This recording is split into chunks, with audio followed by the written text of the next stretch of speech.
नमस्कार महाराष्ट्रातील तमाम दिव्यांग बांधवांचे आजच्या महत्त्वपूर्ण व्हिडिओमध्ये सहर्ष स्वागत आहे। दिव्यांग बांधवांसाठी अत्यंत आनंदाची आणि महत्त्वाची माहिती आज आपण घेऊन आलेलो आहोत। नुकतेच काल महाराष्ट्र शासनाने दिव्यांग सहाय्यक पोर्टल नावाचे एक नवीन ॲप्लिकेशन आणि वेबसाईट जे आहे तर ते लॉन्च केलेले आहे। काय आहे हे पोर्टल? खरंच यामुळे काही दिव्यांगांचा फायदा होणार आहे की फक्त जे आहे तर ते नावासाठी कागदावरती ते राहणार आहे? या सर्व प्रश्नांची उत्तरे आज आपण जाणून घेणार आहोत।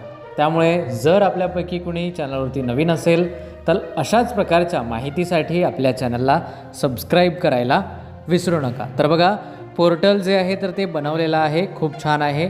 तुकाराम मुंडे यांच्या संकल्पनेतून डिसेंबर महिन्यामध्ये याचा GR जो आहे तर तो आलेला होता डिसेंबर 2025 आणि आता लगेचच त्या पोर्टलची जे आहे तर ती कारवाई देखील चालू झालेली आहे, म्हणजे त्यावरती काम चालू झालेलं आहे।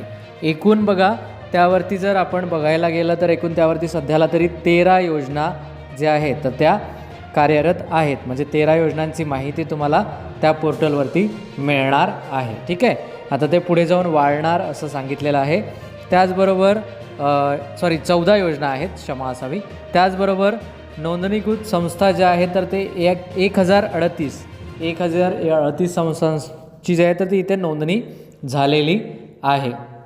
त्याचबरोबर UDID धारक जे आहे तर ते 13,84,000 एवढ्या लाभार्थ्यांचे UDID या पोर्टलला सध्या तरी लिंक झालेले आहे, म्हणजे ज्या लाभार्थ्यांनी महाराष्ट्राच्या जिल्ह्यातून UDID प्रमाणपत्र प्राप्त केलेले आहे अशा सर्वांचेच आपल्याला म्हणता येईल इथे 13,84,000 लाभार्थ्यांचे UDID कार्ड लिंक आहे। ठीक आहे, या कुठे तर या वेबसाईटला। त्याचबरोबर नोंदणीकृत संस्था देखील आपण बघितलेलं आहे। त्याचबरोबर 4,897 जे आहे तर ते तक्रारीचे निवारण। आता या 4,000 तक्रारी कधी जे आहे तर त्या निराकरण झाल्या या थोड्याशा शंका आहेत मला, कारण पोर्टल आत्ताच चालू झालं आहे आणि 4,000 तक्रारींचे निराकरण केलेलं आहे, म्हणजे सोडवलेले आहे असं त्यांचं म्हणणं आहे। तर त्याविषयी मला थोडीशी शंका आहे, असो त्यांच्या याच्यानुसार लिहिलेलं आहे। तर आपला मुद्दा हा आहे की खरंच हे पोर्टल उपयुक्त आहे का?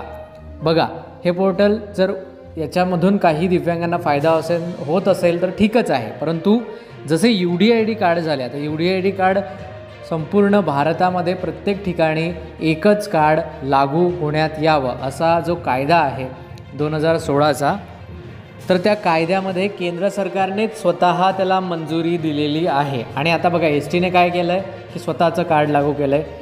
इवन इंडियन गव्हर्नमेंटच्या अंतर्गत असलेली इंडियन रेल्वे, जे भारतीय रेल आहे, तर त्यांनी देखील स्वतःचं कार्ड लागू केलं, त्यांना देखील UDID कार्ड चालत नाही। असे प्रत्येक ठिकाणी प्रत्येकाचं स्वतंत्र कार्ड आहे। आंध्र प्रदेशमध्ये गेलात, UPमध्ये गेलात, बिहारमध्ये गेलात, दिल्लीमध्ये गेलात, अशा सर्व ठिकाणी प्रत्येकाचे स्वतंत्र कार्ड आहे। मग UDID कार्डचा काय उपयोग आहे?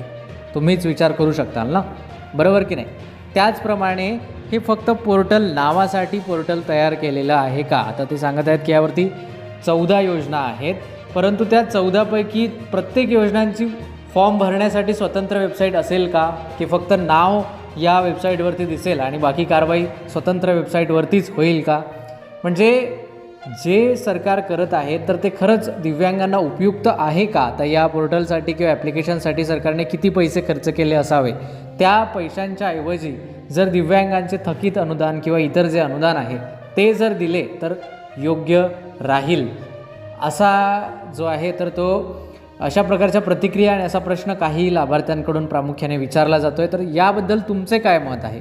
जर ते आता दिव्यांग मंत्रालयामध्ये सध्याला तुकाराम मुंडेजी असल्यामुळे मला वाटतं की त्या पोर्टलचा काही प्रमाणात उपयोग होईल, परंतु ते नसतील, ते गेल्यानंतर, आता त्यांच्या बदलीच्या देखील चर्चा चालू आहे, पण ते गेल्यानंतर खरंच ते उपयुक्त होईल की फक्त त्यावरती सरकार वर्षाला जो आहे तर तो फंड खर्च करेल आणि त्याविषयी अनुदान मंजूर करेल आणि त्याचे पैसे कुठे गेले किंवा त्या पोर्टलवर काय झाले याची काही माहिती मिळणार नाही? तर अशा प्रकारे होण्यासाठी ते पोर्टल आहे का, असा प्रश्न जो आहे तर तो आता काही लाभार्थ्यांकडून विचारला जात आहे।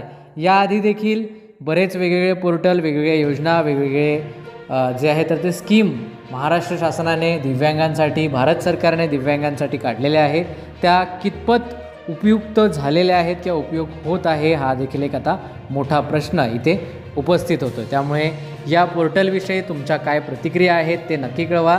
जर तुम्हाला ही माहिती आवडली असेल तर इतरांपर्यंत माहिती शेअर करायला विसरू नका. चला तर भेटूया पुन्हा एकदा एका नवीन माहितीसह नवीन व्हिडिओमध्ये. तोपर्यंत नमस्कार, धन्यवाद.